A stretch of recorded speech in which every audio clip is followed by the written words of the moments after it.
Dalia Wasfi, is an internationally known speaker and activist, born in the United States to an American Jewish mother and an Iraqi Muslim father. She lived in Iraq as a child, returning to the U.S. at age 5.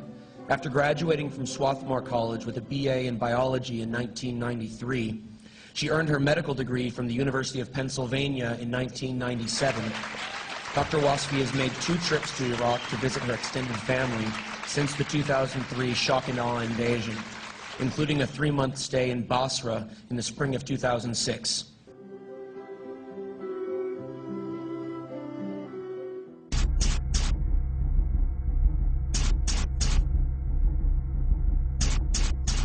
The media can go ahead and do a blackout of it.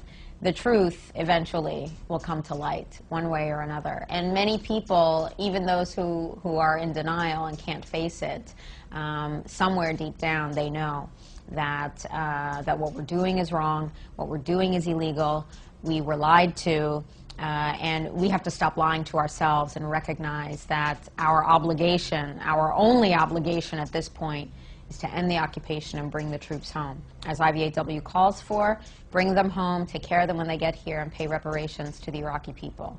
But the first and foremost step is ending the occupation, bringing the troops out of harm's way, getting them away from the Iraqi people who inevitably pay the highest price for continued occupation.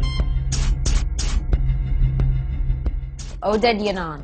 Oded Yinon is the Israeli scholar who put forth the paper, A Strategy for Israel in the 1980s.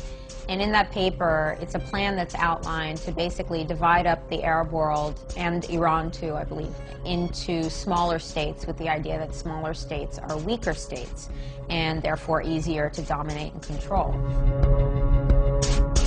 The goal is divide and conquer. If people are pitted against each other and fighting each other, then they are basically, their attention is diverted, and it's easier for the empire power to take the resources and subjugate the people, and then you have colonialism. So in this paper, there's basically, it was a right-wing proposal, but nevertheless, you see it coming to pass today with the proposal to divide Iraq into three parts, which is not what Iraqis want. Iraqis, the majority of Iraqis want the occupation to end. They want the restoration of Iraq. A clean break, a new strategy for securing the realm, came afterwards, but also in the spirit of A Strategy for Israel in the 1980s by Oded Yinon. That paper was written, A Clean Break was written by Richard Perle, Douglas Feith, and David Wormser. All 3 of them had high-ranking positions in the government of Benjamin Netanyahu in 1996, and that paper was written for that administration in Israel. That paper called for 3 major objectives: cutting off peace talks with Yasser Arafat, it was 1996, keep in mind, launching military assaults on the occupied territories of Palestine, and those 2 things ended up happening. And the third objective was deposing Saddam Hussein. So, 2002, Richard Perle, Douglas Feith, and David Wormser are now all high-ranking members of the Bush administration. Richard Perle, head of the Defense Policy Board, which is an advisory group to the Pentagon. A third of its members had ties to companies that got billions of dollars of contracts when we decided to go to war. So again, conflict of interest. But he was involved, and he was a big cheerleader for attacking Iraq. A high-ranking member of the U.S. administration that was formerly a high-ranking member of the Likud administration. So Americans need to have that information and then ask themselves, where does their loyalty lie? Whose agenda does this serve? Who does this benefit? Does it benefit the American people? Does it defend American national security to send our troops, including the National Guard, 8,000 miles away? Or are you defending the national security of someone a little bit closer in that neighborhood in the Gulf? And this is, you know, it hits home, it has hit home, it will continue to hit home. But when Hurricane Katrina came, In 2005, August and September 2005, 6,800 members of the Louisiana and Mississippi National Guard were in Iraq. And they asked Michael Chertoff, who's also a Zionist neocon, they asked him, you know, why don't you bring the National Guard home? And they're like, well, we sent them to Iraq for a reason. We would only bring them home if it were an emergency.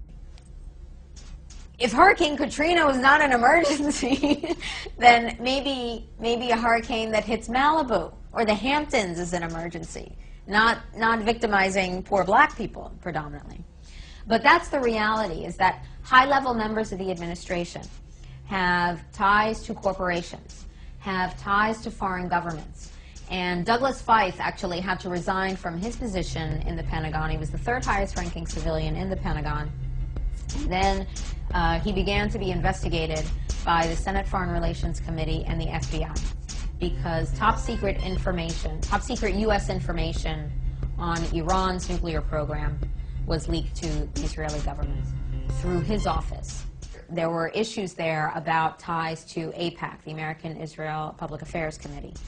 So we have to ask ourselves, are our tax dollars being used, are the people deciding where they go, do they care about our well-being or somebody else's?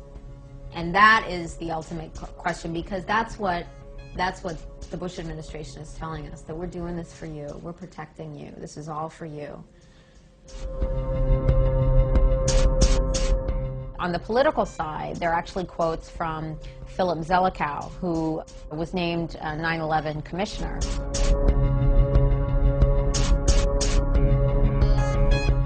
He's one of the neoconservative Zionists who is in the Bush administration's cabal at the time of the invasion.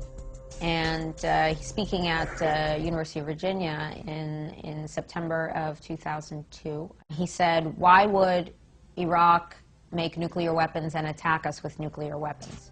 I'll tell you what the real reason is. It's to protect Israel. But this is not a good sell to the American people.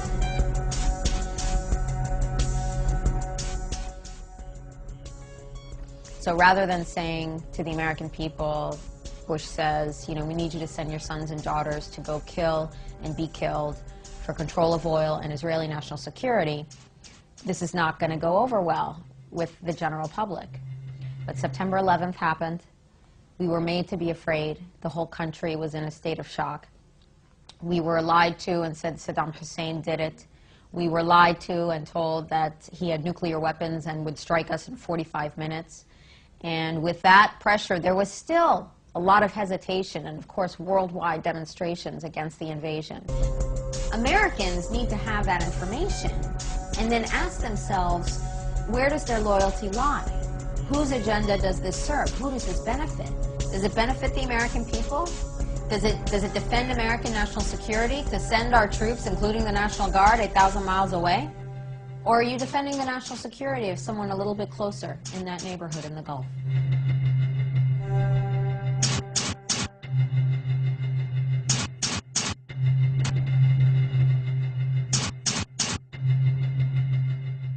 I don't know if they're Israeli citizens. It doesn't take much to get Israeli citizenship. You show up and you show proof that you're Jewish and you're a citizen. So they were high-ranking members of the Israeli government at the time.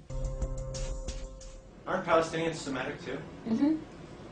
Yeah, the definition is pretty much anybody from that region, the Mediterranean region. So anti-Semitic doesn't even make any sense. You know, what can I say? The Zionists took the land, they took the terms, they took the hummus. It's a tough call to say who's controlling whom. Both administrations, Israeli and U.S. administrations, are benefiting from the relationship, and the majority of people are paying the price, and a horrible price.